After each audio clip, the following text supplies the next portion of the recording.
My people, give Dr. Christopher Tufton a A if he's doing a good job and he's a good minister, or give him a F if he's a bad minister and he's failing at his job. Again, my people, give him a A if he's doing a good job and he's a good minister, or give him a F if he's a failure as a minister and he's failing at his job. We're going to talk about that. Leave your thoughts inside the comment section. Also, some Ninjaman news phone right now. Stay tuned for that. I'm going to give you everything about Ninjaman's health, his current state, and what is it about the mild heart attack recently suffered about the Dan Gargan. Stay tuned for that. Is what I say. Everybody share the video, like the video, my people, and also subscribe to the channel. The targeted amount on this video is 500 likes. All right, every single body right now. Drop a like on the video. All right, we're also going to talk about the red flag that is waved at Prime Minister Andrew Holness's $51.5 million net worth. We're going to talk about that. And these and other stories coming up in the segment, my people. All right, Blessing Sunday continues, my people. Later, I'm going to drop a video of Virtual TV Entertainment. So stay tuned for that. Continue to give you breaking news and all updated information. All right, and we will take the stories in their relevant orders, my people. Okay, now with this, my people, remember, I hope you have a blessed day today. Continue to have a blessed day, my people. A blessing Sunday. You understand, everybody? Bless up the share button, bless up the like button on the video, and most of all, subscribe. You understand? Stay blessed. So with that being said, my people, we're going to get into the relevant topics that is now at hand. Again, my people, if you're just a tune in, right, and you skip the question before, I'm gonna make you know again. Give Dr. Christopher Tufton a A if he's a great minister and performing well at his job, or give him a F if he's failing as a minister and failing his job as well as health minister. We're gonna talk about that because he now comes out swinging in his defense, right, after Alfred Dawes and many other persons has been harshly criticizing Dr. Christopher Tufton for what they're calling backward movement in the health system. You understand? Where the facilities are concerned and the equipment. No, they're saying that the monies are not being used to maintain these medical facilities properly. You understand? Recently, a surgeon came out and said that it is very poor, the maintenance of certain medical facilities across the island. Me personally, I will say this. Yo, resign. I will say that. Resign, resign, resign. You have a lack of accountability. You are, to me, not transparent. And there is many works to be done. And for a person that says that they have the budget, our medical facilities in certain areas are dealt with very poor. You understand? No, anyway, in his defense, he has dismissed claims of substandard equipment in the health sector, but flays lengthy and bureaucratic procurement process. That's what he says. Okay? Everything what I say will be provided on the screen for you. Now, Health and Wellness Minister Dr. Christopher Tufton has dismissed assertions that the government is purchasing substandard equipment for use in the island's public health care. Alfred Dawes tell the people himself, come out and say with the purchasing of these equipment, politics are playing.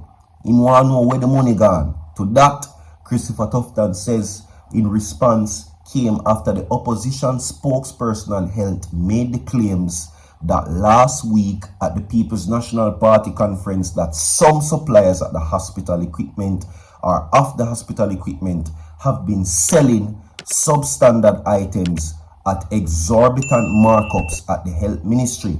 At a post-cabinet press conference briefing Wednesday, Tufton said the focus should shift from blame to addressing the country's lengthy and bureaucratic procurement process. All right.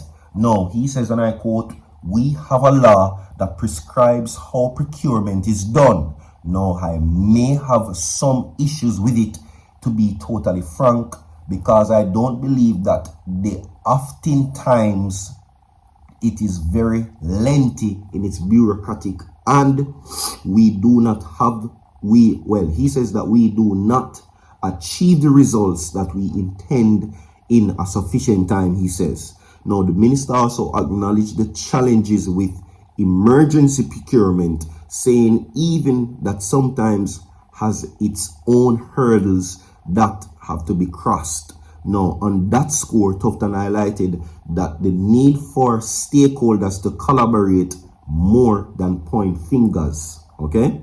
You're the health minister, brother. When you go take accountability, you never do nothing wrong. So, in any debate around procuring or using government funds, equipment, or building or otherwise, needs to be taken in the context of that. And I think there is a policy discussion that should be had around the process. But do not lead to suggest that somehow that process is being ignored and somehow the Ministry of Health is purchasing substandard equipment, Tufton argued. That's what he says. Moving right along. My answer to this, resign. That's all. And I give you a F. Anybody else feel to disagree? You can leave your thoughts inside the comment section. Anyway, moving from that now to this, everything that is Ninjaman. We are moving from the appeal side of things and sentencing and all of that, because we already know how all of that's set right now, okay? Now, as it relates to certain things where Ninjaman is concerned, they have discussed the evidence and the difficulty of the case, and this is the DPP speaking. The Crown has to prove that the three was a common design to cause serious bodily harm. Okay, that is what they're saying. Zane, he's being represented by Valerie Robertson, by the way. Now, they're saying this. They have had the discussion that the matter with him and the attorney has expressed confidence that the justice will be served in the favor of the DJ as he awaits his upcoming appearance. Now, in recent times, Ninjaman penned 2 letters to Prime Minister Holness addressing what he considered the need for rehabilitation of inmates in correctional institutions and his willingness to take on the initiative as a man of peace from behind the prison walls. However, he is anticipating that, and his fate is set to change in the next coming weeks. Ninjaman suffered a mild heart attack which created uncertainty around the completion of the trial. However, after being whisked away to the Kingston and Public Hospital, the DJ was said to be okay and taken back to the courtroom that day. Following the ruling in the Supreme Court, then Director of Public Prosecutions Paula Lulin said, "It is a difficult case." That's what she says. So, Ninjaman is doing much better. He's alright so far and he's more healthier.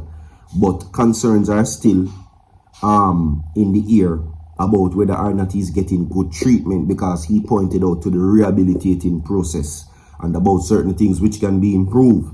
And one would say the medical system falls short in a prison too. Also seen recently how Vibes Cartel came out with certain conditions of his own and the treatment which he said that he got in prison as well. You understand? Alright, so big up to Ninjaman for that. Now, the Prime Minister raised a red flag with his network of a whopping $51.5 million in the period of 5 years. Now, the network of the Prime Minister has grew by $51.5 million over 5 years ending, and that was December 31st, 2021. So 2021, the last recorded network for the Prime Minister was 51.5 million. That was what, 3 years ago. The information is contained in an investigation report into the Prime Minister's 2021 statutory declaration, which remains uncertified. Now, the Commission said its calculation includes the conversion of income and network funds from US to Jamaican dollars. It is unexplained change in net worth was calculated at $4,491,798.43, and that was in effect at that time. Although the declarant's net worth appeared to align with his income for some years, the growth of the net assets of companies from which the declarant and close family members are majority shareholders and the actual contribution to the minority shareholders needs to be further investigated, is what they're saying. So until then, they are waving a red flag on that. We have more to come. Stay tuned. Don't go nowhere, my people. Like and share the video. See you forward.